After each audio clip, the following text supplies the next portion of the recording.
A neblina da madrugada cobria a cidade enquanto o relógio marcava 2h17 da manhã.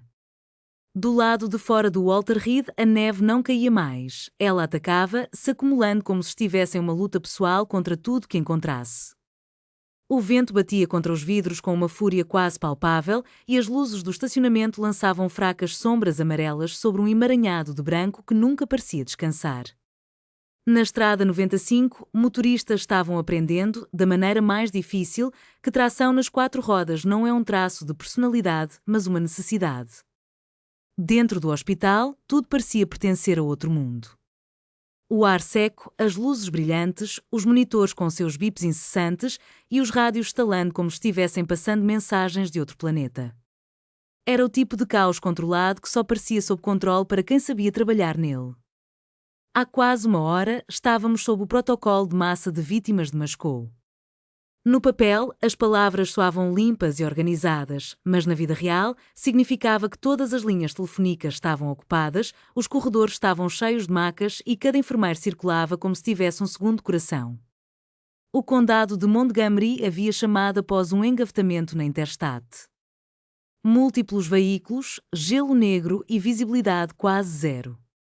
Os hospitais civis já estavam saturados, uma forma polida de dizer que as salas de emergência estavam à beira do colapso.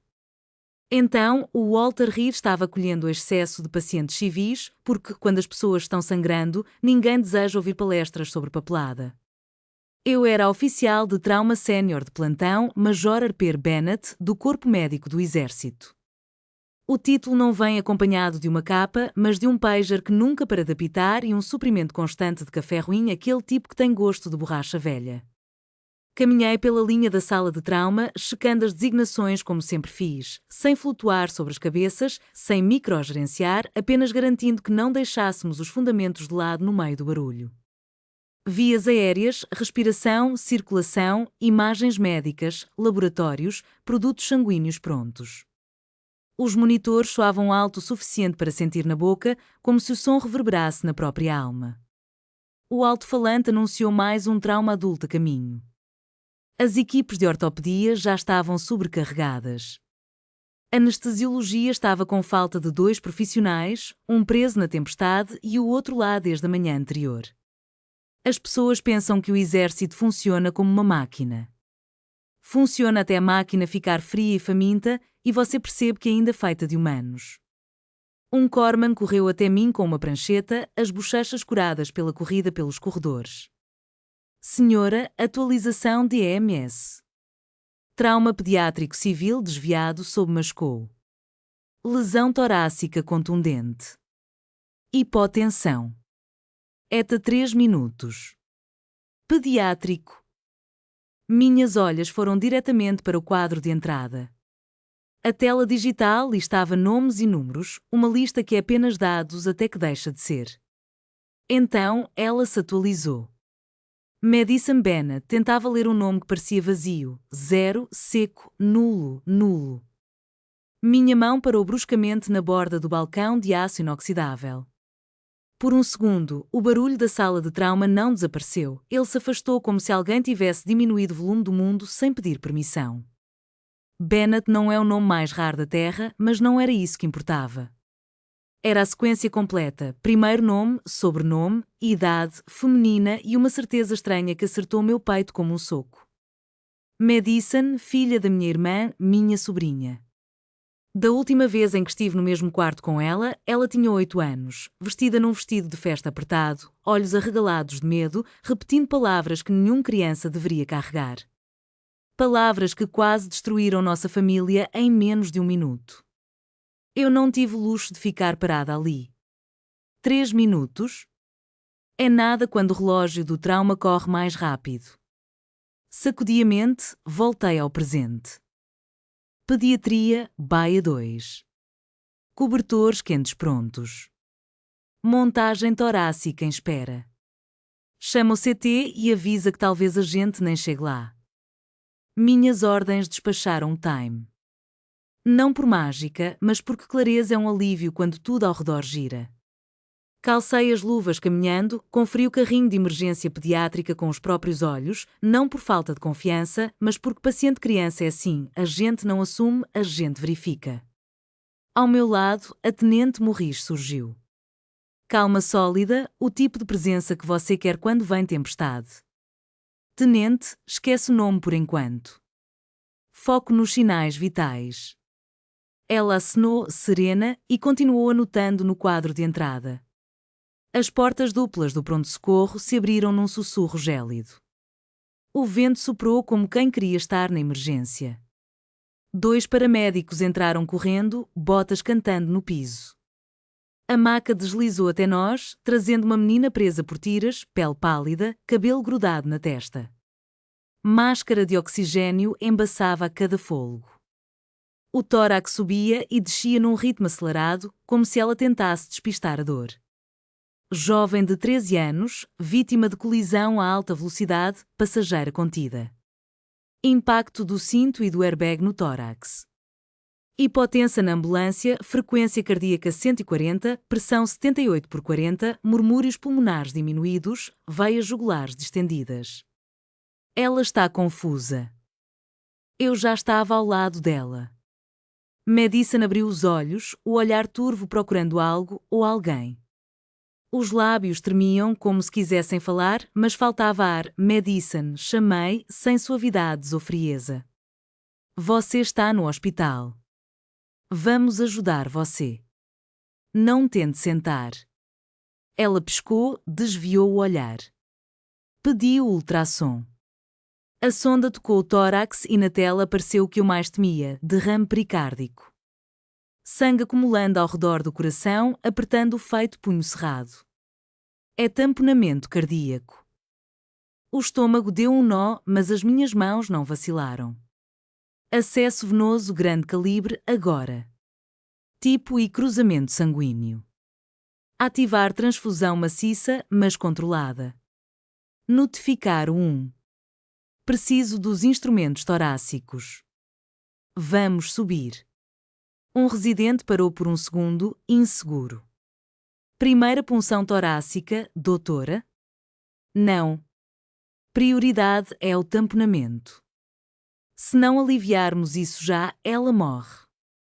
Subimos. O paramédico que trouxe Madison se inclinou. A família está logo atrás. Levantei os olhos. A mulher que entrou tropeçando tinha o cabelo molhado de neve, um corte na testa escorrendo sangue até a sobrancelha. Parecia ter corrido de um pesadelo. Meu coração estremeceu. Vanessa. Minha irmã. Por um instante, ela não me reconheceu. Ela procurava um médico, qualquer médico, do jeito que as pessoas fazem quando estão à beira do desespero e o pânico governa a mente. Foi aí que seus olhos bateram na etiqueta do meu jaleco, Major Bennett. Em um instante, a expressão dela mudou de suspeita para puro horror. Alívio? Nem de longe. Era como se ela tivesse dado de cara com o único ser humano que rezava para nunca precisar naquele momento. Ela avançou num ímpeto, gritando: não deixe ela encostar na minha filha. 2 seguranças se interpuseram instintivamente, mas hesitaram quando ouviram o tom de desespero na voz dela. Os dedos de Vanessa se agarraram ao trilho da maca, brancos de força. Ela vai deixar minha filha morrer. Ela me odeia. Atrás da máscara de oxigênio, um som fino escapou de Madison e seu monitor disparou, registrando o pânico do seu pequeno coração. Eu não olhei para Vanessa. Olhei para minha enfermeira, a vida dela estava em primeiro lugar. Soltem as mãos da minha maca, ordenei, firme.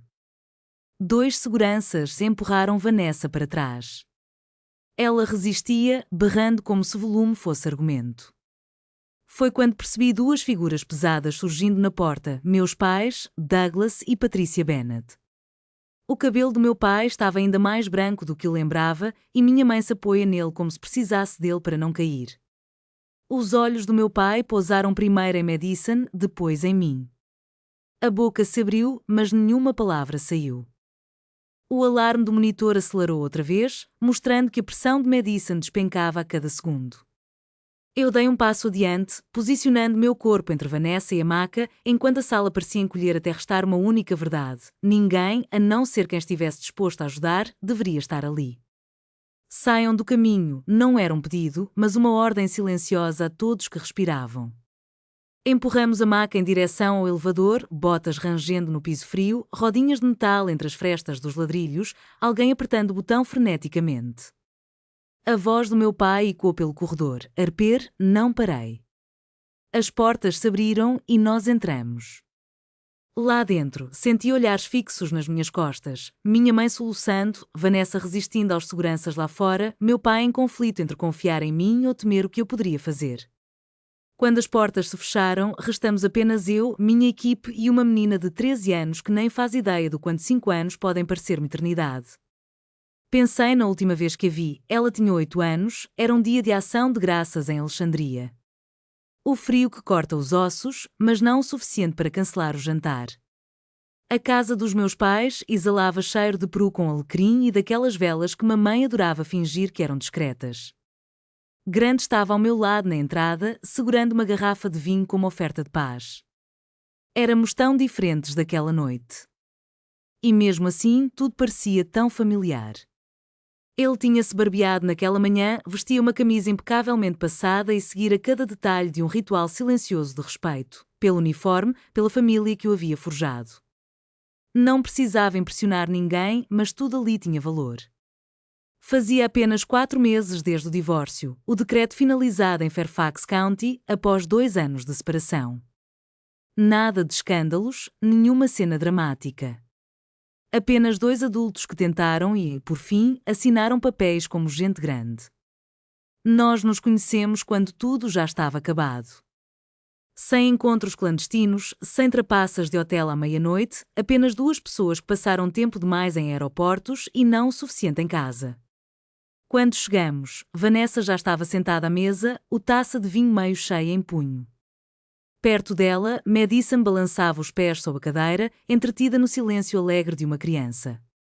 Minha mãe beijou Grant na bochecha. Meu pai, sempre firme, lançou-lhe o tradicional olhar de fuzileiro, um duelo mudo em que se mede a coluna vertebral apenas com o olhar. O jantar começou com amenidades, planos de deslocamento, previsão do tempo, futebol americano.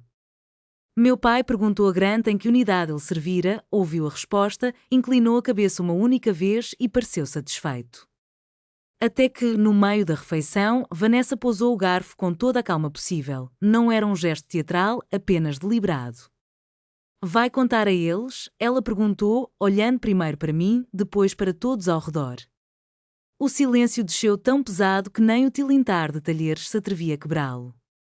Talvez só uma mesa de família saiba como isso pesa no ar. Ela soltou uma risadinha de falsa preocupação. Você está vendo ele mesmo antes do divórcio ser oficial. Minha mãe piscou, meu pai endureceu os ombros. Grant nada fez senão encarar Vanessa, como quem aguarda o fim da piada. Foi quando eu murmurei, quase inaudível, isso não é verdade. Vanessa sacudiu a cabeça lentamente, a esposa dele descobriu você. Foi por isso que se separaram. Grant inclinou-se para frente, com calma. Senhora, isso está longe de ser o caso. Mas Vanessa o ignorou. Eu sei porque vi tudo de perto. Pergunta ela quando começaram a se falar. Meu pai virou-se para mim, a voz baixa como um decreto. Quando você o conheceu após o divórcio? Respirei fundo. 4 meses depois. Está nos registros públicos. Vanessa deixou escapar um suspiro, como se estivesse desapontada. Não é o que eu vi. Falei com alguém que conhece a ex-mulher dele. Grant cerrou a mandíbula.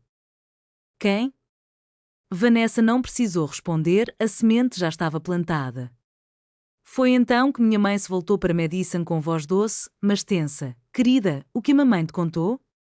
A menina escapou o olhar do prato, hesitou e respondeu. Você disse que a tia Arper destruiu um casamento. As palavras caíram sobre a mesa como um objeto pesado, permanente. Senti o calor subir pelo pescoço, não por culpa, mas pela clareza de que aquilo não era confusão, era um plano. Madison, corrigi, mantendo a voz firme, não foi assim. Vanessa pousou a mão no ombro da filha, não com violência, mas com firmeza suficiente. Deixe isso para lá, disse para mim. Ela só está repetindo o que ouviu. Nesse instante, Grant alcançou o bolso do paletó, tirou um documento dobrado e o colocou sobre a toalha. Trouxe uma cópia do decreto de divórcio, anunciou com serenidade. Vanessa esboçou um riso estreito, claro que trouxe. E ali, diante de todos, cada fato ficou registrado em tinta e papel, desmascarando a insinuação que rondava a mesa. Parte 5 de 20. Meu pai nem teve a coragem de olhar para o papel porque alguém diria isso sobre você? Ele me perguntou, como se houvesse algo ali que pudesse negar. Foi nesse instante que percebi que aquilo não se tratava de fatos, mas de narrativas. Vanessa conhecia muito bem as convicções do meu pai sobre casamento, dever e honra. Ela não precisava de provas, apenas de uma semente de dúvida. Conheci-lo depois que tudo acabou, eu disse, repetindo o que já havia afirmado. Não houve sobreposição. Vanessa reclinou-se na cadeira com um olhar cético. Então, você está dizendo que o casamento dele terminou bem antes de você aparecer? A voz de Grant se tornava mais firme, quase feroz. Meu casamento acabou porque não estava funcionando. Não tinha nada a ver com ela. Vanessa olhou para meus pais como se estivesse cansada de se defender. Eu só não quero que esta família seja arrastada para um escândalo, ela disse em um tom suave. Ela é uma oficial. Se isso sair de forma errada. Aquilo foi a gota d'água. Meu pai se levantou lentamente, a indignação transparecendo em seu rosto. Você está-me dizendo, ele começou, que você estava envolvida com um homem casado enquanto usava esse uniforme? Não, eu respondi apressada, porque se você estivesse, ele continuou, sem me dar espaço. Isso não é apenas pessoal. É vergonhoso. Eu não estava, eu afirmei, mas a voz de Vanessa cortou a discussão mais uma vez. Ele ainda era legalmente casado quando começaram a se falar. Grant balançou a cabeça, seu olhar cético transbordando desconfiança. Isso é uma mentira. Os olhos de Madison se encheram de lágrimas e minha mãe murmurou, arper. Então, meu pai proferiu palavras que ainda ressoam mais intensamente do que qualquer alarme em monitor. Você não merece esse uniforme se isso for verdade. Não é verdade, eu disse, mas ele voltou seu olhar para Vanessa. Você mentiria sobre algo assim? Perguntou ele, buscando uma resposta que o acalmasse. O rosto de Vanessa suavizou-se, aquela expressão já ensaiada. Por que eu faria isso? Ninguém pediu o documento que Grant segurava. Ninguém puxou o celular para checar os registros judiciais. Eles escolheram a história mais fácil. Meu pai caminhou até a porta da frente e a abriu. Até que isso seja esclarecido, ele disse, você não deve voltar aqui. O ar lá fora estava gelado, mas parecia ainda mais frio quando fiquei parada na varanda com a minha mala ao lado, Grant ao meu lado, enquanto a porta se fechava, abafando o som dos talheres ainda na mesa. 2 semanas depois, uma mensagem apareceu na minha caixa de entrada do exército, vinda do escritório do inspetor-geral. Alegação de má conduta. Fonte anônima. A cronologia naquele e-mail era quase idêntica à história de Vanessa. Dentro do elevador, os números acima da porta subiam lentamente em direção ao nível U. A pressão arterial de Madison caiu novamente. Ajustei a taxa do IV e me aproximei mais dela. Fica comigo, eu disse. Você não pode sair dessa agora. As portas do elevador abriram e aquele passo deixou de ser uma memória para se tornar algo que eu tinha que enfrentar. A primeira coisa que notei ao entrar no escritório do inspetor-geral não foi o oficial atrás da mesa. Foi o silêncio. Sem monitores apitando, sem passos apressados, nenhuma confusão controlada. Apenas uma sala tranquila com paredes neutras e uma bandeira no canto. Um silêncio que tornava o som da própria respiração suspeito. Major Bennett, disse o investigador, deslizando uma pastinha sobre a mesa. Não era grossa. De alguma forma, isso tornou tudo ainda pior. Sentei-me com a coluna ereta e as mãos repousando nas coxas, a mesma postura que adotara em avaliações de quadro e naquela revisão de promoção tão desconfortável, quando me questionaram se eu tinha resistência emocional suficiente para a medicina de combate. Abri a pasta sobre a mesa, e-mails impressos, notas de linha do tempo, um parágrafo de resumo no topo, a acusação anônima de relacionamento impróprio com um militar casado, suspeita de conduta imprópria ao me tornar oficial, possível violação do artigo 134. Meu nome, impresso em fonte estranha, parecia quase outra pessoa.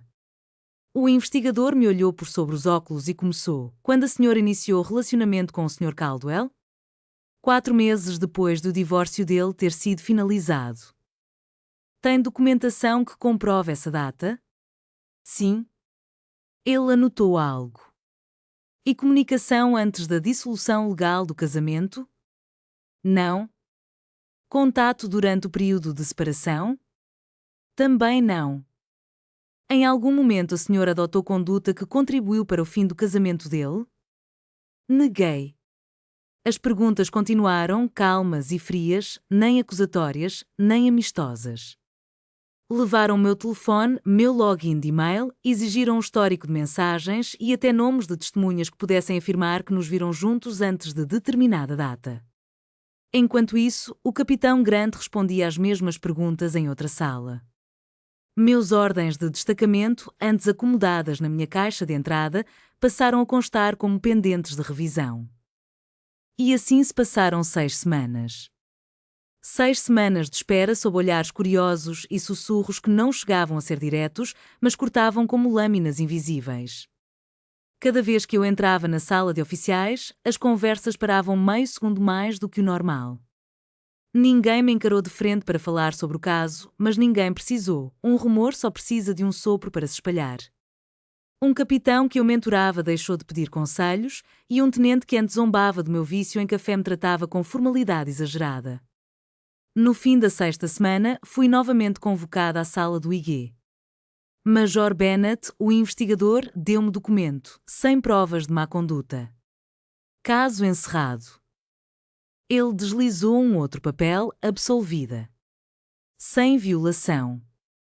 Nem desculpas, nem cerimônia, nem retificação pública. Apenas o encerramento silencioso e, no meu arquivo, a linha imutável, acusação investigada. Tecnicamente, eu estava limpa. Nos bastidores, porém, marcada. Retomei meu destacamento e, 3 semanas depois, desembarquei em Bagram, calor e poeira que apagaram qualquer lembrança da neve. A medicina de combate não dá espaço para cuidar de orgulho ferido. Na primeira semana, atendemos vítimas de explosão por IED. Na segunda, um acidente de capotamento dentro da base. Na terceira, um soldado raso de 19 anos com trauma torácico penetrante causado por estilhaços. Ele entrou consciente, pedindo desculpas pelo sangue no maca. Desculpe, senhora. Não queria sujar tudo. Está bem, respondi. Você não sujou nada. Mas, no fundo, eu sabia, ele não estava bem, e, naquele momento, eu também não. Abrimos o peito dele numa tenda cirúrgica que exalava antissético misturado à poeira do deserto. Meus movimentos eram automáticos, fruto de horas e horas de treino. Aspiração, pinça, sutura. Mas o sangue escorria mais rápido do que conseguimos repor. O coração dele parou uma vez. Conseguimos trazê-lo de volta. Parou de novo. Na segunda vez, não voltou. Fiquei ali, de luvas ainda calçadas, observando o traçado do monitor achatado em linha reta, o sinal universal de que ali não havia mais nada a ser feito, apenas papelada e uma bandeira dobrada. Ninguém pergunta se você tem resiliência emocional para isso. Ou você tem, ou não tem. Eu não dormi direito por meses. Não porque me culpasse, mas porque existe uma diferença entre saber que fez tudo certo e aceitar que, ainda assim, não foi suficiente. Quando voltei aos Estados Unidos, me consultei com um terapeuta na base, voluntário, confidencial. A Marinha está melhorando nesse ponto, devagar mas melhorando. Foi o Grant quem me convenceu a procurar ajuda. Ele já estava morando perto de Fort Belvoir, trabalhando como contratado de defesa, com o cabelo impecável, aquele jeito firme de estar sempre presente. Casamo-nos numa quarta-feira à tarde, no tribunal de Arlington. Só nós dois, duas testemunhas que mal conhecíamos, nenhum vestido branco, nenhum corredor florido, só assinaturas e o juiz acertando nossos nomes na segunda tentativa. Meus pais não vieram. Eu sabia que eles não viriam. Mandei um e-mail avisando. Não tive resposta. A Vanessa mandou uma única mensagem meses antes. Espero que esteja feliz com suas escolhas. Nunca respondi. Em Walter Reed, construí minha reputação na sala de trauma do único jeito eficaz, aparecendo, sem tremer, sem deixar passar nenhum detalhe. Os residentes que rodavam pelo meu plantão logo aprendiam: desculpas não me interessam, detalhes sim. Esqueceu de checar tamponamento? Vamos conversar. Não reavaliou os sinais vitais? A conversa será mais longa. Fez seu trabalho sob pressão? Meus parabéns, você tem meu respaldo. Com o tempo, o murmúrio das fofocas foi desaparecendo. Não porque todos tenham pedido desculpas, mas porque competência é difícil de refutar. 2 meses antes da tempestade de neve, meu nome apareceu numa lista de elegíveis para promoção a tenente-coronel. Nada certo, apenas a chance de ser considerado. Não contei à família, não havia motivo. Na noite em que o alerta de neve caiu e o nome Madison piscou no quadro de triagem, todas as minhas histórias se condensaram em uma única percepção afiada. O mesmo clã que acreditara numa mensagem anônima em vez da própria filha agora esperava, do lado de fora da sala de cirurgia, pelo resultado das minhas decisões. As portas de vai-vem se abriram e empurramos a maca da Madison para dentro. Preparar e esterilizar, anunciei. Pedi o status da anestesia e ouvi pressões caindo.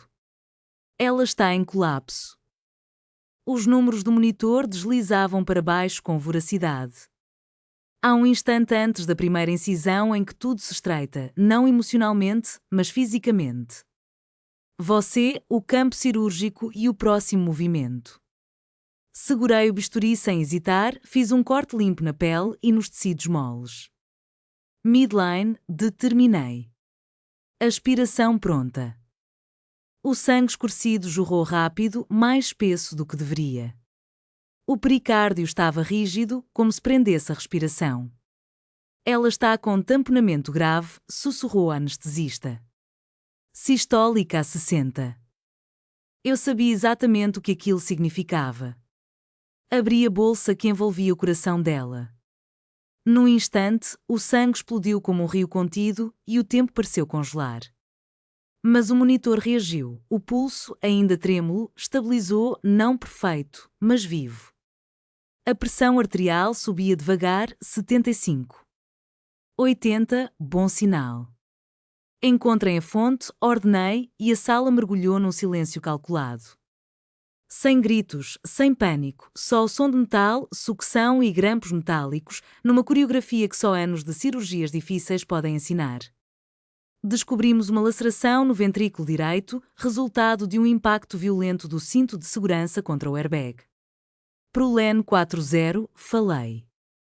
Um residente estendeu a mão, hesitou um segundo e, então, depositou o fio na minha palma. Cuidado com a profundidade, avisei baixinho. Se ultrapassar essa parede, vamos agravar ainda mais a lesão. Ele ajustou o ângulo, firme. Fechamos o rasgo e segui em frente, checo o fígado. Rápido. Detectamos líquido livre, uma laceração, mas o sangramento era contido. Remendam, vamos reavaliar. As cifras no monitor subiam com lentidão, como se o corpo dela decidisse se poderia confiar em nós. Quando finalmente terminamos, o que antes foi caos soava agora como trabalho de rotina. Transferimos Madison para a UTI, ventilada, sedada, estável, mas em estado crítico. Retirei o avental e as luvas, descartei tudo em lixo biológico e lavei as mãos em silêncio. Meu reflexo no aço inox do lavatório não denunciava surpresa alguma. 5 anos atrás, uma mentira quase arruinara a minha carreira. Naquela noite, a mesma mentira estava ali, sob a mesa de cirurgia, na forma de filha vulnerável, e minhas mãos não vacilaram. Na área de espera, a tempestade lá fora virou ruído distante. A luz fluorescente deixava todos com feições pálidas. Vanessa andava de um lado ao outro, encostada na máquina de bebidas. A neve derretida estampava manchas escuras em seu casaco e um curativo cobria o corte na testa. Meus pais sentavam-se lado a lado, minha mãe com os dedos entrelaçados até os nós brancos, meu pai com o olhar plantado no chão. Grant observava em silêncio, encostado à parede. Quando entrei, todas as cabeças se ergueram. Ela está estável, anunciei. Reparamos o coração, contivemos o sangramento. Agora está na UTI. Minha mãe exalou aliviada. Graças a Deus, murmurou. Vanessa se adiantou, ela vai ficar bem? Está em estado crítico, respondi. As próximas 24 horas são decisivas, mas ela está viva. Ela me encarou, parecia pronta para mais perguntas, e voltou os olhos ao meu pai. Ele se levantou devagar. Você fez a cirurgia sozinho? Sim. Houve um silêncio tenso. Pensei que não permitiriam. Levaram um cirurgião mais qualificado para o caso, expliquei apenas o fato. Vanessa apertou o queixo. Não tinham que nomear você. Segundo o protocolo Mascal, os casos são alocados por gravidade e disponibilidade. Eu estava de plantão. Ela desviou o olhar antes que eu pudesse dizer mais. E aquele foi o fim do diálogo. A enfermeira se aproximou em silêncio, quase deslizando pelo corredor iluminado apenas pelos monitores. A família pode vê-la um de cada vez, murmurou. Mamãe se levantou imediatamente, papai hesitou por um instante, depois veio atrás. Vanessa, porém, permaneceu parada, os braços cruzados.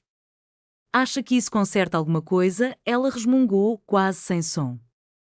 Não se trata de consertar nada, respondi, mantendo a voz baixa. É sobre uma garota de 13 anos que quase não resistiu. Os olhos de Vanessa faiscaram. Você sempre gostou de ter razão. Quase sorri, mas segurei. Nem sempre, retruquei. Só quando estou certa. Ela estreitou o olhar, acusatória. Você continua sendo a razão pela qual minha vida desmoronou.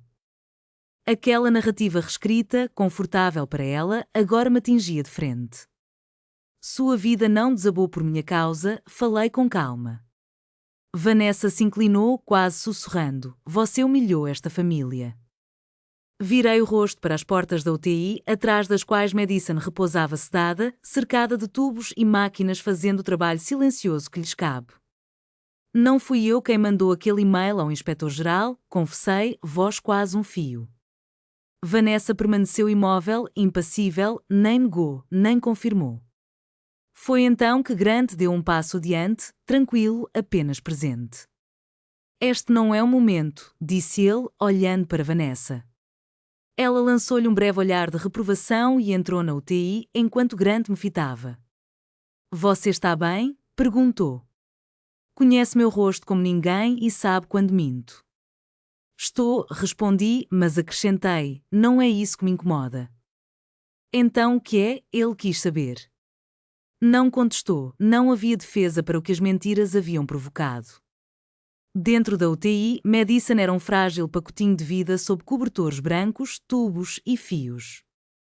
Mamãe estava ao lado da cama, afastando delicadamente os cabelos da testa da neta. Papai, ao pé do leito, parecia mais velho do que no corredor.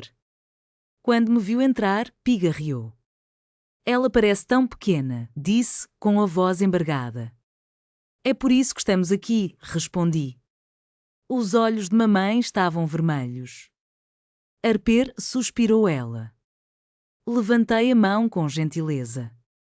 Ela precisa de descanso. Vamos manter o silêncio. Ficamos ali, envolvidos pelo zumbido constante das máquinas. Pensei em como, 5 anos atrás, eu estivera na porta deles, no frio, ouvindo-a bater, fechando o mundo para mim. Agora era minha UTI e era ali que eles observavam a neta respirar, simplesmente porque eu não desistira. Papai virou-se para mim, olhos sérios. Eu não sabia, balbuciou. Essa frase carrega 1000 versões, mas nenhuma muda o passado. Ele engoliu em seco. Sobre o quê? Sobre o e-mail? Sobre tudo? Assenti, quase imperceptível. O monitor marcava o ritmo firme do coração de Madison. Lá fora, vi 2 policiais em uniforme conversando baixinho com a enfermeira-chefe, procedimento padrão, sem alarde. Vanessa não estava por perto. Olhei de novo para papai, mas aí as portas da UTI se fecharam atrás de mim com um leve estalo, isolando o compasso das máquinas. O corredor estava mais frio do que eu lembrava. Os hospitais têm esse hábito, manter as pessoas alerta, ou talvez para evitar que desmoronem. Enquanto eu mesma sentia o peso daquela noite, um dos oficiais notou minha presença. Major Bennett, ele perguntou com formalidade. Sim? Precisamos falar com a senhora sobre o incidente. Procedimento padrão.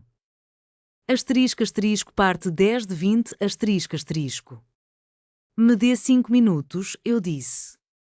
Ele assentiu, mantendo-se silencioso, com a confiança tranquila de quem já passou por muito. Grant estava encostado na parede, tinha tirado o casaco em algum momento e agora exibia as mangas arregaçadas, como se estivesse pronto para agir. O mesmo olhar sereno que teve na primeira vez que estivemos juntos no corredor de um tribunal, assinando documentos de casamento, sem ninguém da minha família por perto. Polícia, ele perguntou, uma expressão preocupada no rosto. Acidente na estrada, respondi. Vários veículos. Eles vão resolver quem é o culpado. Ele me avaliou com atenção. Você está bem? Perguntou. Já estive pior, eu disse, não com sarcasmo, mas com sinceridade. Os 5 anos de silêncio haviam sido um lixa-pedra em mim, aplainando as bordas afiadas da dor. Parecia que o mundo exterior tinha deixado de importar. As ligações não eram mais esperadas e os e-mails nas festas pareciam uma lembrança distante. Aprendi a cozinhar um jantar de ação de graças para 2, sem que isso soasse como um manifesto de rejeição. Quando voltei do Afeganistão, a casa em Alexandria parecia um planeta à parte. Minha mãe enviou um cartão de aniversário, sem anotações, apenas a assinatura. Vanessa, por sua vez, nem pensou em pedir desculpas. Ela se aprofundou nas suas decisões e a investigação da IG me isentou de culpa, mas o registro ainda manchava meu arquivo, como uma sujeira que não se limpa. Isso não impediu promoções nem novas atribuições, mas estava lá, presente. Fiz questão de que o restante do meu arquivo não deixasse espaços para dúvidas, certificados de trauma, treinamento adicional na área torácica, rodízios de aulas. Emissões nas quais ninguém se voluntaria, mas todos respeitavam. Eu não apenas fazia meu trabalho. Eu o fazia com fervor. Residentes começaram a solicitar meu auxílio, sabendo que eu não permitia que se escondessem atrás de desculpas. Corrigia as pessoas na hora, sem esperar. Se algo saísse errado, corrigíamos e conversávamos imediatamente. Não era pessoal, era sobrevivência. Há 2 anos, em uma resposta a um acidente com múltiplos veículos na base, liderei uma equipe que estabilizou 6 pacientes em menos de 40 minutos. O comandante do hospital apertou minha mão após a missão e disse: "É por isso que precisamos de oficiais como você." Senti quase vontade de rir. 5 anos antes, outro oficial havia olhado para mim de um lado da mesa e falado: "Se essa acusação prosperar, sua carreira acabou." Ambas as afirmações eram verdadeiras à sua maneira. Grant construiu uma vida própria, silenciosa. O trabalho na contratação de defesa pagava bem, mas vinha com longas horas e nenhuma glória. Ele não se importava. Gostava de construir coisas que funcionassem. Compramos uma casa modesta perto de Bethesda. Nada extravagante. 2 quartos, um pequeno jardim, espaço suficiente para respirar. Às vezes, falávamos sobre filhos. Outras vezes, não mencionávamos o assunto. A cabana em Shenandoah foi mencionada uma vez. Meus pais pediram para que eu cedesse minha parte de qualquer futuro interesse nela. Disseram que isso simplificaria as coisas. Assinei sem resistência. Não queria um imóvel que carregasse cordas atadas. Vanessa e sua filha viveram com meus pais por um tempo. Depois, ela saiu. Depois voltou. E novamente saiu. Eu soube de fragmentos por meio de parentes distantes, nada direto. Problemas de crédito. Uma ideia de negócio que não decolou. Um relacionamento que não durou. Eu não fui atrás. Você só consegue carregar tanto ressentimento antes de começar a pagar aluguel por isso. A lista do Conselho de Promoções saiu 2 meses antes da nevasca. Meu nome estava nela. Mas não havia garantias. Acabara de me tornar elegível a tenente-coronel, mas não comemorei. No exército, você só solta gritinho de vitória depois que a insígnia está no peito. Ainda assim, deixei que um momento íntimo invadisse meu escritório. Fechei a porta, sentei-me, respirei fundo e deixei o silêncio me envolver. 5 anos atrás, um único e-mail anónimo quase destruiu tudo o que construí. Agora, bastava a decisão de um conselho para que minha carreira saltasse um degrau. A sensação era curiosa, medo e alívio misturados, como antes de um batismo de fogo. De volta ao corredor do hospital, meu pai saiu da UTI. Ela está serena, disse, suspirando de alívio. Sedada, confirmei. Ele olhou para os oficiais lá no fundo do corredor. É por conta do acidente? Perguntou. Sim. O que aconteceu? Quis saber. Gelo negro, respondi. Alta velocidade. O semblante dele escureceu, distração ao volante, então. Vanessa não mandaria mensagem no volante, eu disse, tentando manter a calma, mas seu maxilar se contraiu. O oficial se aproximou. Sr. Bennett, precisamos fazer algumas perguntas sobre a propriedade e o seguro do veículo. Papai piscou, surpreso. O carro está em meu nome, senhor. Pode haver outras implicações de responsabilidade. Ainda estamos analisando o boletim de ocorrência. Bem na hora, Vanessa saiu da UTI, os olhos cheios de indignação. Que responsabilidade? Exigiu. Vamos tratar disso em particular, senhora, respondeu o policial com voz impassível. Ela me lançou um olhar acusador, como se eu tivesse conspirado contra ela. Incrível, murmurou. Você acha que eu quis isso? Retruquei. Não acho, admiti, acho que só tinha pressa. A mandíbula dela apertou. A Madison está viva por minha causa, continuei. Vamos focar nisso.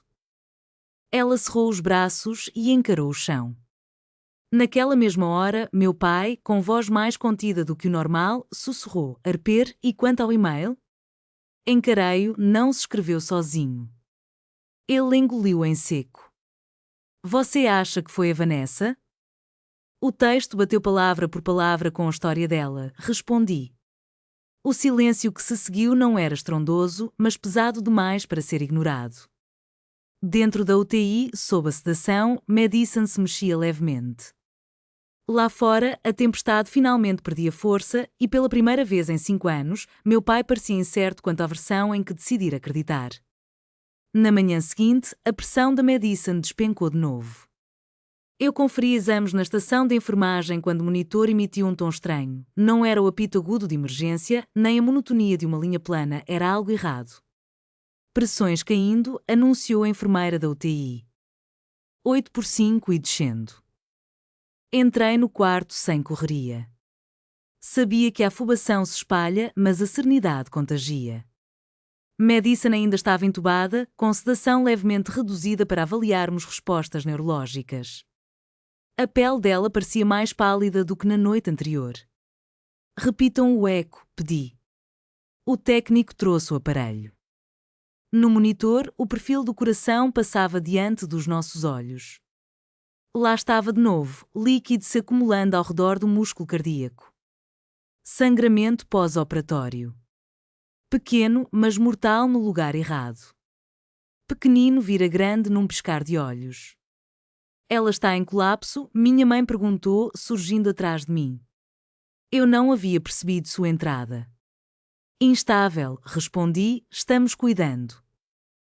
Vanessa apareceu ao lado dela, o rosto pálido, as mãos trêmulas. O que está acontecendo? Implorou. Sem olhá-la, pedi firmemente, dê um passo atrás. O ultrassom não deixava dúvidas. A sala de isolamento fervilhava em tensão quando, pela segunda vez em 12 horas, me vi diante daquela decisão crítica. Reacúmulo de líquido, anunciei, mais para mim do que para os outros. Ela precisa voltar ao bloco agora. Vanessa, a mãe de Madison, ergueu-se na maca, recusando-se a ceder mais um centímetro. Não, já operaram uma vez. Procurem outro cirurgião. Segurei firme o corrimão da cama, sentindo o pulso tremular sob meus dedos. Você não entende, há fluido comprimindo o coração dela de novo. Se não drenar agora, será parada cardíaca. A enfermeira paralisou por um instante, o residente me olhou inseguro e a pressão de Madison despencou para 70. Eu me virei para meu pai, que acompanhava a cena ao lado do monitor. Pai, são exatos 4 minutos antes que isso vire uma emergência de reanimação em vez de um procedimento cirúrgico. Vanessa revirou os olhos e murmurou, você está exagerando. Foi a minha vez de encará-la. Não exagero em UTI. Se quiser recusar, assine um termos de alta contra orientação médica, dizendo que abdicou de um procedimento salvador para uma criança. A mãe deu um sobressalto, o meu pai piscou, como se eu tivesse atingido. E se ela morrer, sussurrou ele. A promotoria vai querer esse documento, respondi antes de completar. Recusar cirurgia de emergência tem consequências. O bip constante do monitor mudou, acusando ritmo mais lento, pressão ainda mais baixa. 3 minutos, anunciei. O residente engoliu em seco. Preparo o transporte de volta ao bloco, ordenei. Chama a anestesia. Vanessa, com a voz trêmula, acusou, você me odeia. Ignorei-a 2 minutos. A mão do meu pai tremeu discretamente, e isso doeu mais do que qualquer bisturi poderia ferir. Ele olhou para a enfermeira, que lhe estendia o termo. Vanessa tentou intervir, ela está-te manipulando. Meu tom era sóbria constatação, assine e a matamos, ou ceda espaço. O corredor silenciou, até quem não estava de plantão espiava pelas frestas da porta. Meu pai fitou o rosto diminuto e pálido de Madison, os tubos, o sofrimento silencioso. Devolveu a caneta sem uma palavra e afastou-se. Façam. Foi tudo o que disse. Segurança conduziu Vanessa de volta, sem agressões, apenas firmeza. Vocês não podem, ela começou. Podemos e vamos, respondi. Voltamos ao bloco cirúrgico com a precisão e a urgência de sempre.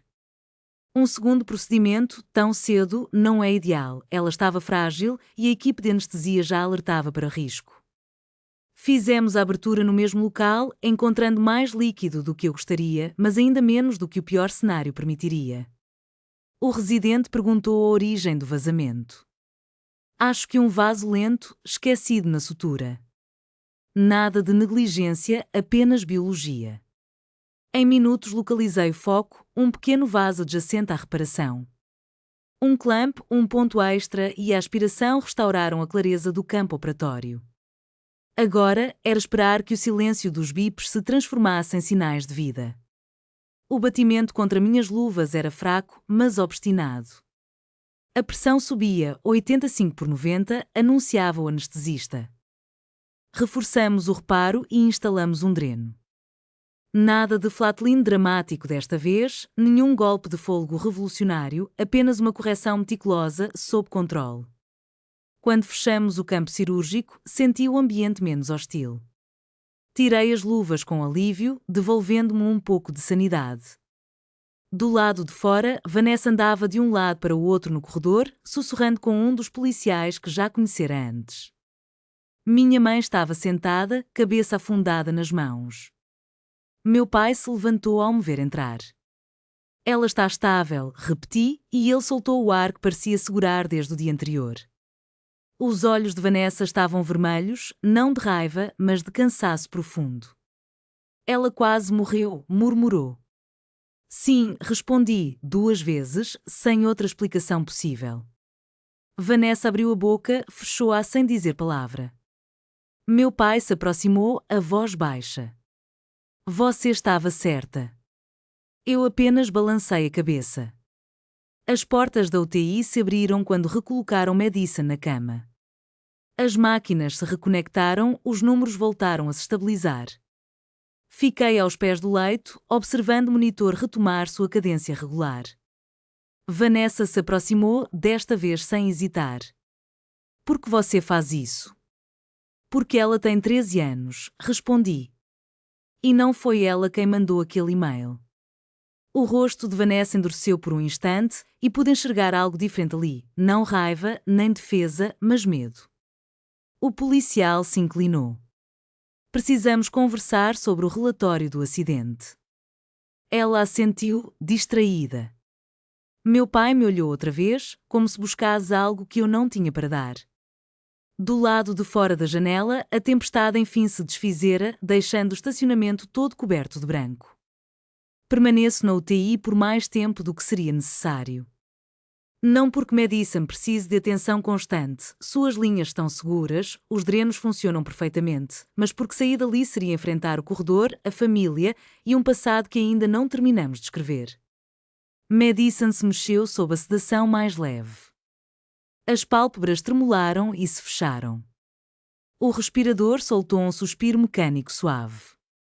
Vamos reduzir a sedação aos poucos, pedi à enfermeira. Nada de mudanças bruscas. Sim, doutora. Verifiquei pessoalmente o dreno torácico, saída escura, mas mínima.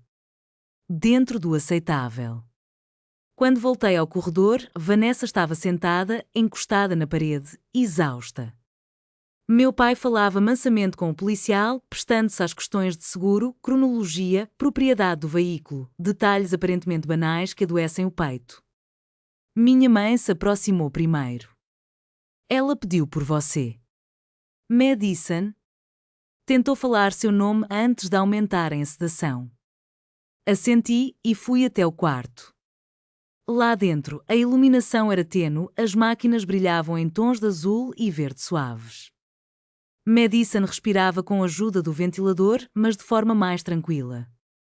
Fiquei ao lado do leito, esperando.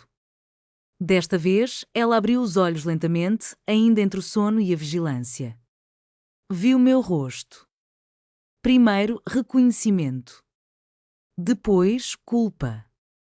Tiarper sussurrou a voz seca. Pouco falo, é? Brinquei baixo. Você acabou de sair de uma cirurgia. Os dedos dela se moveram, fracos, agarrando a coberta. E naquele gesto tênue, percebi a fragilidade de quem ainda tem muito para viver. Aproximei-me com cuidado, para que ela não precisasse se esforçar. Me desculpe, ela sussurrou, a voz frágil. Pelo quê? Perguntei, vendo as lágrimas se erguerem e escorrerem em direção às orelhas. Mamãe disse que, se eu não dissesse, a gente perderia a casa. Meu peito não apertou, ficou rígido de surpresa. Que casa? Insisti. A cabana, respondeu ela num fio de voz. Ela disse que o vovô perderia tudo se você se casasse com ele. O peito dela subiu e desceu, num esforço contido. A mãe fizera até ensaiar aquelas frases com ela. O que eu tinha que falar? Perguntei baixinho. Que você tinha 8 anos. No dia de ação de graças, replicou, ela fingiu neutralidade para não me assustar. Dizia que precisava de oxigênio, não de minha reação. Você não estragou nada, tentei confortá-la. Eu quebrei o casamento dele. Isso não é verdade. Foi? Não foi, afirmei, sem elevação de voz. Madison fechou os olhos um instante e murmurou, eu não sabia. Tive medo. Eu sei. O monitor ao lado dela bipava num ritmo constante, sem picos alarmantes, só aquela cadência fria. Foi então que a porta se abriu silenciosa. Meu pai apareceu, os olhos graves. Ele ouvira mais do que devia. Madison, ele chamou, suave. Ela virou a face em sua direção. Vovô, ela soprou.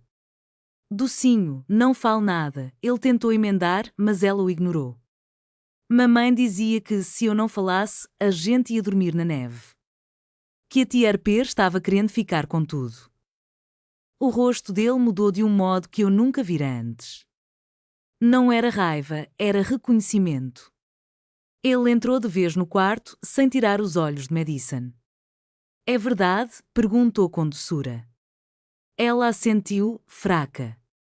Eu tinha medo de te deixar bravo comigo. Não estou bravo com você, respondeu meu pai, e a voz falhou no fim. A enfermeira ajustou a velocidade do soro. Ela precisa descansar, disse baixo. Madison afundou a cabeça no travesseiro e voltou a dormir. Meu pai ficou parado ali muito tempo, olhando para ela. Quando finalmente voltou seu olhar para mim, não parecia mais o homem que, há semanas, abrirá a porta e me proibira de voltar. Ela disse que você ameaçava processar e exigia sua parte da cabana. Ele começou, a voz carregada de uma saudade velada. Eu assinei minha parte, lembra? Ele assinou devagar, com lentidão. Ela diz que você só assinou porque já tinha conseguido o que queria. O que eu queria, indaguei. Grande. E dinheiro, completou ele, sem pressa. Quase ri, absorvendo a lembrança. Grant e eu nos casamos num cartório numa quarta-feira. Parei, deixando o silêncio fazer o resto. Se fosse por dinheiro, escolhemos o plano errado. Ele passou a mão no rosto e soltou um suspiro. A cabana estava com uma linha de crédito. Eu assenti, já entendendo onde aquilo ia dar. Soube disso durante a investigação interna. Enfiei os dedos nos bolsos, imóvel. Quando alguém mencionou o estresse financeiro como motivação, ele parou, encarando-me. Pensei em Vanessa, dizendo que precisava do heliponto na cabana para salvar o negócio. Aquilo soava a empréstimos, a dívidas penduradas. Créditos, financiamentos, concluí em voz alta. Ele pareceu levar um soco. Eu assinei, admiti. Imagino que sim. As peças finalmente escorregavam em seus devidos lugares, um encaixe lento e doloroso. Aquele e-mail, ele suspirou, sacudindo a cabeça. Falava de época certa, destacamento, escândalo público. Sim. Ela sabia exatamente o que escrever. Ele se afastou um pouco, assimilando cada palavra. Lá fora, vozes elevadas pulsavam pelo corredor de vidro, Vanessa discutindo de novo, mas não sobre cirurgia dessa vez. O tom do policial continuava calmo, profissional. Meu pai olhou na direção do corredor. O que mais eu não sei? Perguntou com um misto de cansaço e medo. Segurei o olhar dele. Você não faz ideia do quão perto essa investigação chegou de destruir minha carreira, disse, com toda a calma que consegui reunir. Você não sabe como é ficar numa sala, com estranhos questionando sua integridade, enquanto a sua própria família se cala. Os ombros dele afundaram. Achei que estava protegendo esta família, murmurou. Protegeu a versão errada dela. As palavras caíram sem fogo. Lá dentro, o ritmo cardíaco de Madison continuava estável. Do lado de fora do quarto, um celular apitou alto. Vanessa falou em tom tão baixo que mal deu para entender. A voz do policial voltou a ecoar no corredor. Senhora, vamos precisar ver esse aparelho. Ficou um silêncio denso. Meu pai fechou os olhos por um instante e, pela primeira vez desde aquela noite de ação de graças, pareceu perceber que acreditar numa mentira ainda é uma escolha. Vanessa retrucou, a voz trêmula. Porque precisam do meu telefone? Temos motivos para crer que dirigir distraída pode ter contribuído para a colisão, respondeu o oficial, com voz firme. Vários testemunhos dizem que seu carro derrapou antes do impacto. Seu celular registrou mensagens enviadas segundos após o choque. Ela ficou muda. Tirei um passo para fora da UTI e me juntei a eles. Vanessa apertava o celular como se fosse um salva-vidas. Minha mãe, em pé ao lado, parecia confusa. Meu pai, visivelmente mais velho a cada segundo. É só umas mensagens. Vanessa tentou desviar quando me viu. O policial estendeu a mão. Hesitando, ela entregou o aparelho. Ele deslizou o dedo na tela e, depois, virou o celular para longe dela. Quem é Vini? Perguntou. O rosto de Vanessa ficou pálido. Não é da sua conta. É se você estava mandando mensagens a 115 km por hora durante um alerta de neve. Meu pai piscou, incrédulo. Que curioso. Vanessa se virou para ele, apressada. Eu só queria chegar em casa antes que piorasse. O policial leu alto. Eu falo com eles hoje à noite. Vou obrigá-los a refinanciar a cabana. Me dê mais uma semana. O corredor ficou tão silencioso que deu para ouvir o próprio peso dos nossos corações. Minha mãe lançou um olhar a Vanessa. É refinanciar? Não é o que parece. Explodiu Vanessa. E o que parece, então? Meu pai indagou com a voz tensa. A mandíbula dela trincou e o policial continuou. É só burocracia. Mas peço que não mandem ninguém para lá. Madison está comigo. Minha mãe levou a mão à boca, o desespero nos olhos dela era real. O oficial bloqueou o telefone e o guardou ao lado do corpo. Senhora, precisamos que a senhora nos acompanhe para prestar depoimento. Estamos investigando possível perigo à criança e direção perigosa. Vanessa soltou uma risada estridente, sem humor. Perigo à criança? Eu estava levando minha filha no meu carro, em alta velocidade, sob nevasca, e falando sobre garantir empréstimo usando imóvel que não é só meu? A voz do meu pai soou áspera. Você usou a cabana como garantia. Ela permaneceu em silêncio. Ele deu um passo à frente. Disse que havia quitado a linha de crédito. Eu estava tentando, murmurou ela, quase sem forças. A sua expressão se virou para mim como se eu fosse responsável por tudo aquilo. Contei nos olhos dela, era ali que nascia a culpa, o peso de cada escolha. Envoltos pelo frio das lâmpadas do hospital, nós três trocávamos olhares tensos. Vanessa, em pé à minha frente, acusava-me de tê-la pintado como criminosa. Cruzei os braços, firme. Você mandou um e-mail anónimo para o exército, me acusando de adultério, falei com a voz contida. Treinou a Madison, com apenas 8 anos, a repetir mentira. Avaliou um imóvel que não era seu para cobrir dívidas. E, no meio de uma nevasca, mandava mensagens a um credor enquanto dirigia. Ela balançou a cabeça, incrédula. Você está distorcendo tudo. Não, respondi. Suas versões simplesmente chegaram ao fim. O oficial deu um passo à frente. Com licença, senhora, começou ele. Vanessa voltou os olhos para o quarto da Madison através da janela. Com a voz embargada, sussurrou. Eu não posso deixá-la.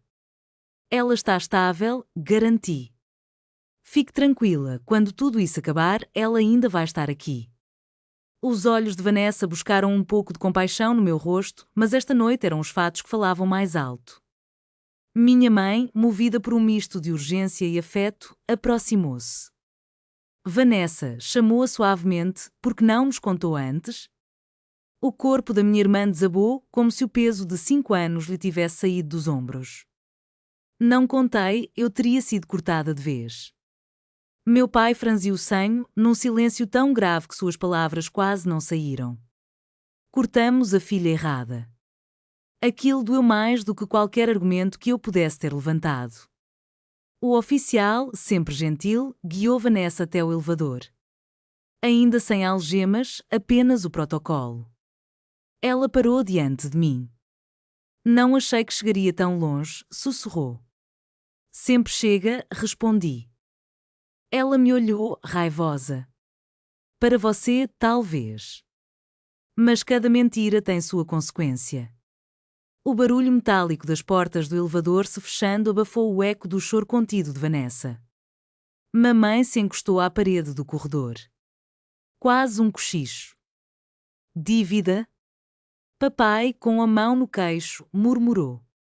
Cartões no limite há 2 anos. Eu achava que era passageiro. Acabei assinando a extensão da linha de crédito. Ela tinha um plano, falei, baixinho. Só que eu precisava ser a vilã. Minha mãe me olhou, surpresa pelos meus olhos secos. A gente nem te consultou, admitiu, apertando as mãos. Nem precisava, respondi. O monitor de Madison apitou, ritmado. O corredor parecia vazio sem a energia nervosa da Vanessa. Grant se juntou a nós com passos calmos. Você está bem? Perguntou, baixinho. Eu não estou surpresa, disse. Ele assentiu, entendendo a diferença. Nem sempre surpresa é sinônimo de estar bem. Olhei para os meus pais, pareciam menores agora. Não na estatura, mas feridos em algo que até ontem parecia inabalável. Papai se aproximou ainda mais e falou, como quem lê numa carta antiga. A cabana? Ela está atrasada com os pagamentos. Achei que você estivesse ameaçando a ação judicial por causa disso. Disse que queria a sua parte. Eu renunciei a isso há 5 anos, recordei, firme. Ele fechou os olhos, respirou fundo. Eu sei, confessou. Na UTI, Madison se remexeu, a enfermeira ajustou as conexões dos tubos. Minha mãe passou a mão no rosto, emocionada. Ela pediu desculpas, disse, quase sem voz. Eu sei, respondi mais uma vez. Você a perdoou. Ela tinha apenas 8 anos. Medo não é maldade. Papai me fitou com cuidado, depois assentiu, aceitando que o peso de Vanessa era outra história. Pouco depois, o oficial reapareceu com um envelope de documentos. Eram papéis para meu pai assinar sobre o seguro e a posse de um dos carros de Vanessa. Ela está prestando depoimento, explicou o policial. Papai pegou a caneta, as mãos tremendo levemente. A caneta arranhou o papel, selando mais um capítulo dessa noite de revelações. Dentro da UTI, os sinais vitais de Madison se mantinham estáveis.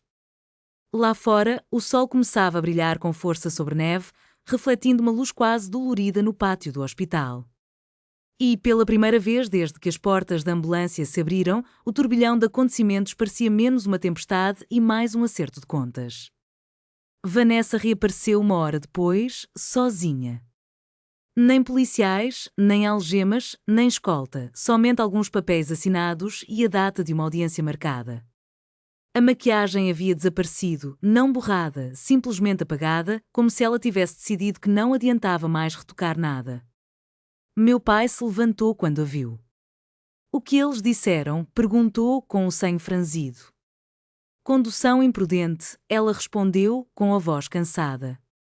E risco de vida para criança ainda em análise. Eu tenho que comparecer ao tribunal mês que vem. Minha mãe levou as mãos ao peito. Eles não vão tirar Madison de você, garantiu, aflita. Vanessa não esboçou reação, apenas olhou em direção à porta da UTI. Posso vê-la? Perguntou. Claro, mas mantenha a calma, respondi. Ela assentiu e entrou. Eu e meus pais ficamos no corredor. Meu pai demorou a me encarar. Eu não te fiz nenhuma pergunta naquela noite, começou ele, a voz quase um sussurro. Não cheguei os autos, acreditei na versão que me convinha. Ele suspirou fundo. Pensei que estava protegendo a família do escândalo, do constrangimento. Você protegeu a história, eu corrigi. Não a verdade. Ele assentiu, lento. Você chegou a pensar em contestar aquilo? Perguntou. O chalé? A mentira? Pensei sim, respondi, mas não queria passar anos em tribunais debatendo com quem já reescrevera a realidade. Minha mãe enxugou as lágrimas. Achamos que você assinou o termo por culpa, disse ela. Assinei porque estava exausta, respondi. Então a porta da UTI se abriu de novo e Vanessa saiu com um rosto diferente, não mais indignado ou defensivo, mas vazio, sem cor. E o chalé? Ela perguntou a voz baixa. Meu pai franziu o senho. Por quê? Ele quis saber. Ouvi vocês discutindo sobre ele antes do acidente. Achei que tinha provocado tudo aquilo. Silêncio. Ela acha que o acidente aconteceu por causa da mentira sobre você, acrescentei. Física não funciona assim, comentei. Vanessa me olhou. É que concordou. Não funciona. Ficamos ali, num triângulo silencioso, presos ao passado. Meu pai quebrou o gelo. Você mandou aquele e-mail? Ele me perguntou, olhando para Vanessa. Ela hesitou, depois murmurou, sim. Mamãe ofegou. Você disse que não mandou. Quis assustá-la, admitiu Vanessa. Só o suficiente para fazê-la recuar. Recuar de quê? Perguntou papai. Do chalé, ela respondeu. Você estava prestes a ser promovida, tudo andando bem. Achei que você ia atrás dele. Eu renunciei antes de ser destacada, expliquei. Não sabia disso, ela retrucou. Você não perguntou, repliquei. Ela baixou os olhos, encarando as mãos. Eu estava-me afogando em dívidas, confessou, a voz quase sumindo. Cartões no limite, empréstimos, o ILOC no teto, o Vini ligando todo dia. Eu precisava de tempo. Então você arrumou um vilão, observei. Vanessa engoliu em seco. Não pensei que eles me escolheriam em vez de você, disse. Meu pai soltou um suspiro curto, sem humor algum, e o corredor voltou a mergulhar no silêncio pesado. Eles sempre escolhem a criança que parece precisar de salvação, ele disse. Os olhos de Vanessa se encheram de lágrimas. Eu precisava ser salva, ela sussurrou. Você precisava de honestidade, respondi. Ela se aproximou. Durante 5 anos, mantivera o queixo erguido de longe, sustentando um discurso ensaiado. Agora estava a um passo de mim, com as bochechas rubras, a voz fraca. Por favor, murmurou, não havia drama, apenas uma palavra que soou pesada no silêncio da sala. Não complique mais do que já está, ela continuou quase implorando.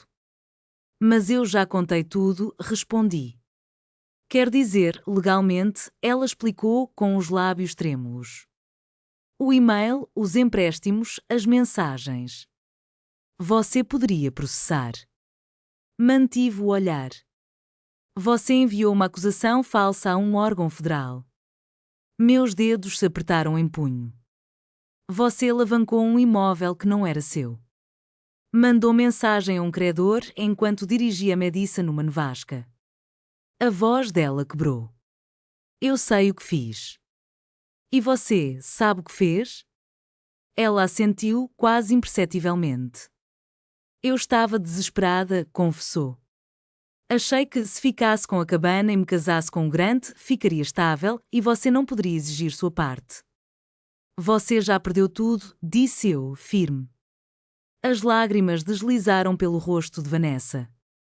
Eu não queria que a Madison se machucasse, sussurrou. Eu sei. Mas isso não torna as coisas melhores. Não torna, ela concordou, engolindo em seco. Ela se aproximou ainda mais. Por favor, não deixe que ela pague pelos meus erros. Não vai, garanti. Madison não vai sofrer por suas escolhas. E eu? Perguntou ela, a voz quase inaudível. Isso depende do que decidir o tribunal. Vanessa pareceu procurar algo mais suave, uma forma de perdão, um botão de recomeçar. Não precisa me odiar, arriscou. Não odeio, respondi. Só não confio em você.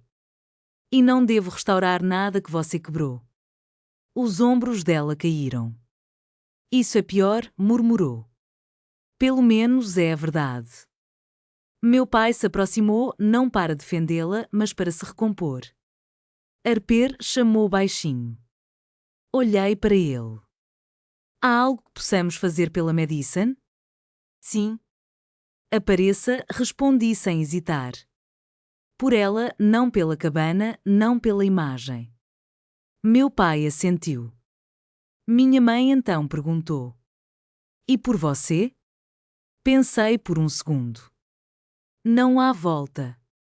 Só podemos seguir em frente com expectativas diferentes. Vanessa enxugou o rosto. Nunca imaginei que estaria implorando a você, disse, em tom quase incrédulo. Fiquei em silêncio. Nem eu, confessei. Lá dentro, na UTI, Madison se movia um pouco, mais consciente. O monitor soava um bip compassado, sem agravar o histórico. Lá fora, a neve começava a deslizar do telhado em grossas lajes que caíam sem cerimônia. Sem esperar mais, voltei ao leito da minha filha. Conferi anotações, ajustei o plano de sedação e fiz a última entrada médica da noite com minha caligrafia. Estável. Curso pós-operatório favorável. Resposta neurológica adequada. Manter monitoramento. Claro. Objetivo. Sem drama. Quando voltei ao corredor, meus pais ainda estavam ali, como se não soubessem se podiam dar um passo sequer. Grant estendeu para mim uma garrafa de água. Você não se senta há 12 horas, comentou. Já fiquei de pé por bem mais tempo, respondi, e ele me lançou um olhar que dizia claramente que não era sobre força física. Meu pai avançou um pouco. Devo a você mais que um simples pedido de desculpas, começou. Deixei-o continuar. Eu devia ter conferido os registros. Deveria ter falado com você antes. Deveria ter. Você devia ter confiado em mim, cortei, e ele abaixou a cabeça em concordância. Sim. O silêncio pairou, mas não pesava, era apenas honesto. Eu escolhi a versão que me deixou confortável, confessou, aquela que protegia a casa, o sobrenome, a imagem. Essa imagem te custou uma filha, rebati, e seu maxilar se endureceu. Eu sei, murmurou. Minha mãe se aproximou. Achávamos que você lutaria mais, disse, a voz trêmula. Lutei, respondi. Só não do jeito que vocês esperavam. Eles me olharam, confusos. Fiz uma carreira incontestável. Casei com um homem sem mácula. Pago minhas próprias contas. Parei de pedir aprovação. Grant pousou a mão nas minhas costas, não com posse, mas como apoio firme. Meu pai pigarreou. A cabana, podemos perdê-la, disse baixinho. Com as dificuldades no refinanciamento e a questão da responsabilidade pelo acidente. Não quero mais aquilo, dei de ombros. Não é isso que estou pedindo, ele corrige. Se consertarmos, vendermos, reestruturarmos, o que for preciso, você voltaria? Ali estava tudo, não era sobre um pedaço de terra, mas sobre ter acesso a mim. Não moro lá há 5 anos, afirmei. E nem no conceito de família que vocês guardam. Fitando nos olhos, completei, vocês não me perderam hoje à noite. Me perderam há 5 anos. Minha mãe começou a chorar de novo, mas num sussurro. Isso não é justo. É preciso, respondi. Meu pai engoliu em seco. Podemos reconstruir? Podem criar algo novo, falei, mas não vai parecer o que era antes. Ele assentiu lentamente, entendendo que tudo mudara.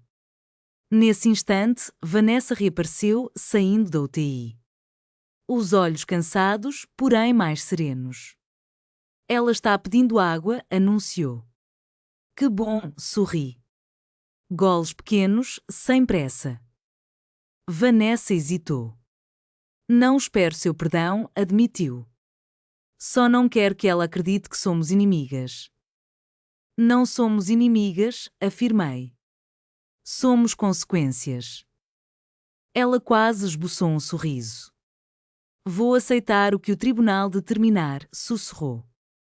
Já me envolveu nisso há anos, rebati, e ela assentiu, triste mas compreensiva. O corredor voltou ao silêncio. A troca de turno se aproximava. Lá fora, a tempestade já havia passado, deixando o dia claro e indiferente. Meu pai se ajeitou. Ao menos viria jantar conosco? Não este ano, respondi firme. Nem no próximo. Perdão não se marca na agenda. Ele exalou, aceitando. Erramos, murmurou minha mãe. Sim, concordei. Grande checou o relógio. Você precisa descansar. Primeiro uma ducha, repliquei, e café que não tenha gosto de castigo. Ele deu uma risadinha e até meu pai permitiu um leve sorriso nos lábios. Não foi reconciliação. Foi realidade. Voltei ao quarto da Melissa numa última vez antes de sair. Agora ela estava acordada, com os olhos mais vívidos e respirando sozinha, apenas com apoio de oxigênio. Você é teimosa, eu falei. Ela esboçou um sorriso fraco.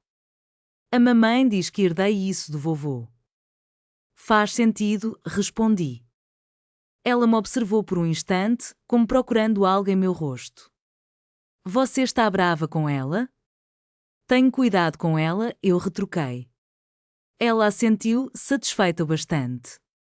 Você me salvou, disse. Esse é o meu trabalho. Não, insistiu baixinho. Você podia ter dito não. Não digo não quando o assunto é consertar corações, eu disse. É minha fraqueza profissional.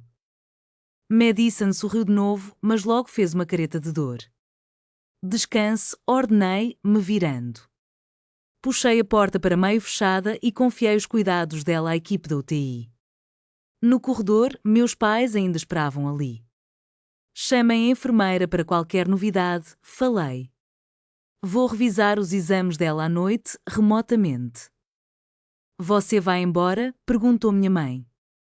Meu plantão acabou há 2 horas. Meu pai pareceu hesitar, como se quisesse me parar, mas ficou em silêncio.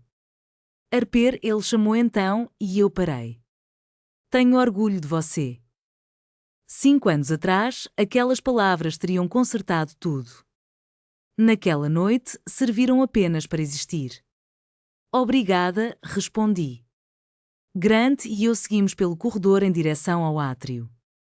A luz da manhã entrava pelo teto de vidro, refletindo na neve, branca e intacta, vista de longe. Lá fora, carros já se moviam, tratores limpavam as ruas e as pessoas voltavam às rotinas como se nada tivesse mudado. Grant apertou minha mão levemente. Você está bem? Agora sim, respondi. Atrás de nós, minha família permanecia num hospital que nunca sonhou precisar. À nossa frente, um estacionamento soterrado pela neve e a vida que eu mesma havia construído, sem a aprovação deles. Não olhei para trás. Eu costumava pensar que vingança era vencer. Não é, histórias de vingança não giram em torno de destruir o outro, e sim de sobreviver à versão de nós mesmos que tentaram criar. Minha irmã quase destruiu a minha vida com uma mentira.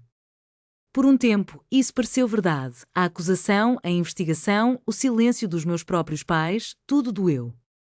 Mas a verdade é que ela não destruiu minha vida. Ela revelou quem estava disposto a acreditar no pior sobre mim. Vingança em família não é pagar na mesma moeda. É traçar limites, escolher dignidade em vez de excesso. É entender que o perdão é opcional, mas o autorrespeito não. Quando minha irmã implorou para eu salvar o filho dela, não me senti poderosa, me senti clara. Cumpri meu trabalho, honrei meu juramento e me afastei sem precisar de validação. Às vezes, o gesto mais forte em qualquer drama familiar é não voltar atrás. Se esta história tocou você, se algum dia já foi cortado, acusado injustamente ou afastado pela sua própria família, saiba, você não está sozinho. Essas histórias de vingança não são amargura, são resiliência. Assine o canal para mais contos reais de dramas familiares onde a verdade vence, mesmo que demore.